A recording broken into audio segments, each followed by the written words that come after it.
Like I say, Handy and them used to always freestyle by Moneybag in them house.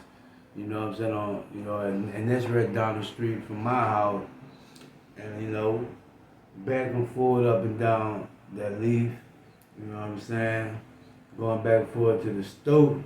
You know, I used to stop over there and go holler at the youngers and man. You know what I'm saying? We'd shoot the shit, spit the shit. And I used to listen to Handy, freestyle, and then one day he came to me and he was like he wanted to talk to me about the music business. And when he started talking, so we just started chopping it up.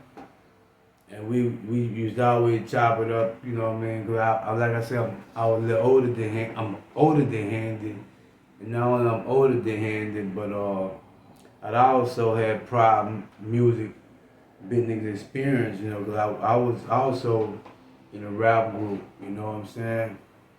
And so he just wanted to hear, you know what I'm saying, how to go by, and you know what I mean, just get a little information on the game, man. I guess that's how we really started, and I was like, shit, how he started letting me listen to certain, like some of the stuff that he had put down, and when he started doing that right there, we just, it just started growing, cause he was already now at my house. You know what I'm saying? Sitting on the swing, writing his music. You know what I mean? He was already doing this. We'll be outside under the tree. Everybody be out there crowded up. You know what I'm saying? My little brother and them. And, they'll be out there, they're chilling, kicking it. You know what I'm saying? And so, fast forward back to when he was letting me hear music that he had made, I think the finishing touch of Welcome to Baton Rouge mixtape was still going on, or either he was still recording or he was in the stage. I know I was there during a lot of the Welcome to Baton Rouge because that what we promoted and we did concerts on. And Welcome to Baton Rouge was like when I heard that mixtape, I was like, yeah, shit, dude got real hits. So, for me, I like, yeah, I'm bored with it. He like, man, I want you to, he was like, I'm gonna bring you with me. You know what I'm saying? Like, I want you to be my manager. Like that. And we always talk. And, and whenever he wanted information, he'll come running and chop it up with me. And, you know what I'm saying? And that was our thing, you know what I mean? We'll either my house or we'll sit down the street in the rocking chair by their house chopping it up, you know what I'm saying, on the music. And when me and Big Boy connected, and it was Big Boy, you know what I'm saying, a business company, record label. And he was like, yeah, Freddie B, man, we'll bring you on. You know what I'm saying? So I told them what I could do and what I could bring toward the table as and help pushing Handy to getting Handy out.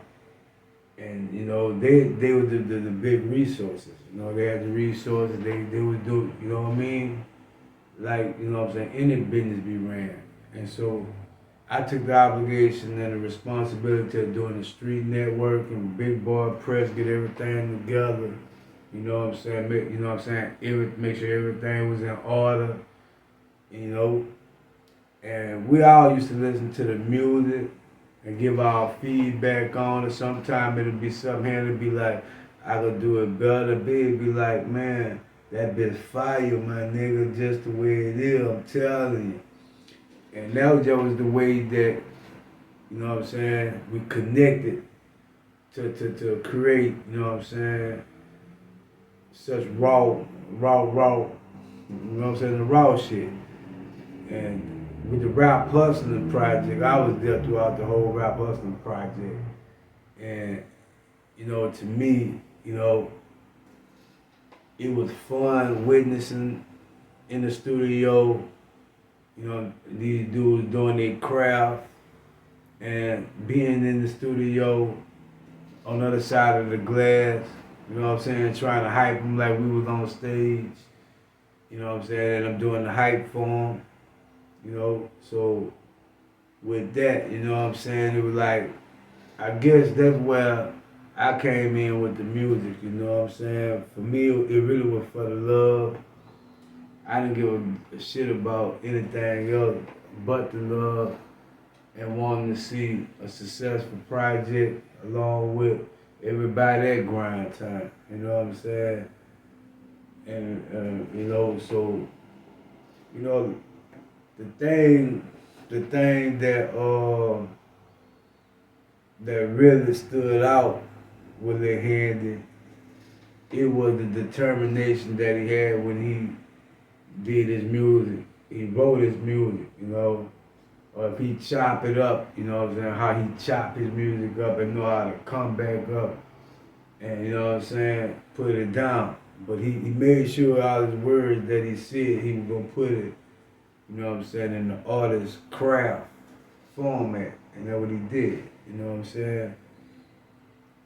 And Mouse, you know, I was surprised when niggas said, shit, yeah, he playing that by ear. You know, this is how he play. You know what I mean? Young dude, cool, chillin', laid back. You know what I'm saying? Solid young nigga, you know what I mean? And so seeing Mouse, you know, and hearing that nigga play them tracks and he letting, you know what I'm saying, nigga hear the tracks that he made and I'm just trying to freestyle on every damn track that he played. You know what I mean? I was like, yeah, man, this nigga like a young man and fresh in the making. You know, I always tell Big Man, that funky fingers a grind time. You know what I'm saying? That's what we used to call him. You know what I mean? He do his shit. You know what I mean? And I done seen other track masters that was fire too, that do their thing. You know what I mean? I've been across, you know, some of the best. You know what I'm saying? But you know what I'm saying? What Mouse brought to his tracks is if he in there with the artist and y'all got that vibe going, shit, if the artist on the shit you pay attention, he gonna give you the inspiration for putting you a perfect hook together to make that song sound complete. You know what I mean? You just got to follow his vibe, you dig? And see, that's the thing I know about. You don't even have to be around him right now because in the beginning, being around him and watch the production of him, you grow to know that where that was going. And today, where he at with it, you know what I'm saying? Hey, I say like it ain't no surprise to me because I knew he was gonna be where he at. He was gonna do what he do. You know what I'm saying? Cause you know he said, bro, he a good creator. You know, not only just on the tracks now. Mouse give you concept. As you see all the music that Mouse make today, still to this day, man, it's all fire shit. You know what I mean? And that's just a perfect example of what I'm trying to say. You know what I mean? He was like that even when he was young. I remember the song Young Mike and Black Dollar made called Oh Lordy Lordy, and y'all done got me started. You know what I'm saying? You heard me? You know what I'm saying? Yeah, Mouse on that, you hear me? You know what I'm saying? The same as, get out my ear with all that he said, she said. I turn the lights on DJ, they got me wanna catch around and tear it down, you hear me? Yeah. That's the vibe of the feel of what you do and the love in what you're doing. And so, you know what I mean? To see, you know what I'm saying, him doing this thing, man, shouts out big love to Mouse, man, you know. And that's not to ever take no credit from him from nothing because, shit, that youngster was standing tall on his 10 toes up from the jump. You know what I'm saying? So You know, like do what you do and watch my shoe. Man, just listen to him what he do now. I ain't gonna lie to you, man. I probably be one of his biggest fans. Still to this day, I'm one of my biggest fans. Because this is something I knew from the beginning where that road was going. You know what I'm saying? And Big Boy Clip showed me a lot. You know what I'm saying? Just watching them and listening to him talking when he telling you, the reason, look, we do it this way, this how it can work. And I'm telling you, Freaky, I'm telling you, this master plan, this gonna work right here. And no doubt, you know what I mean? He always came through. You know what I'm saying? So,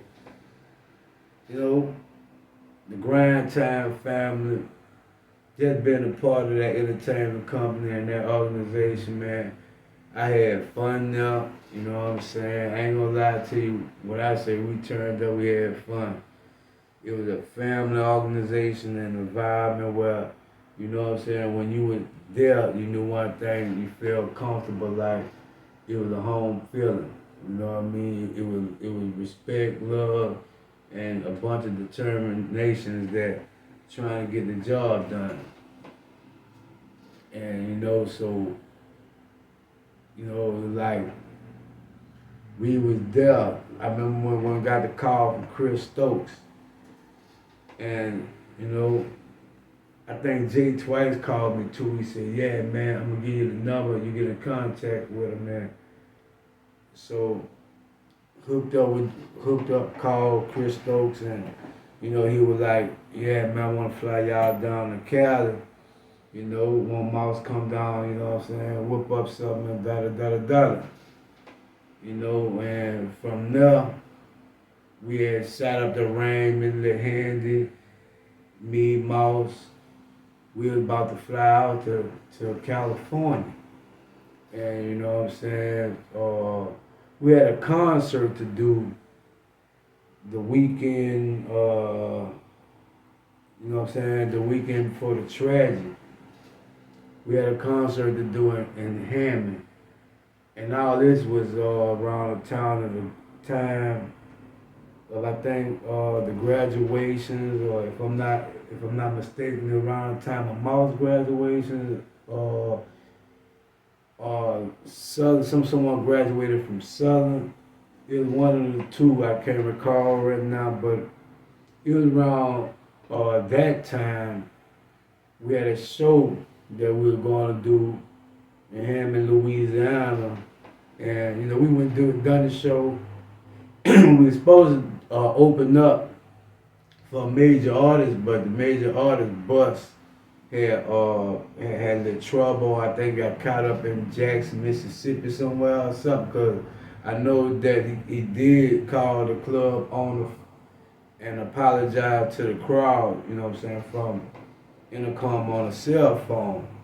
So we were like, we just gonna go ahead and close it out, because we was already about to get the show started. And so they were like, well, y'all can go ahead and get ready to go on. Y'all just go get y'all stuff together, and we gonna call you in.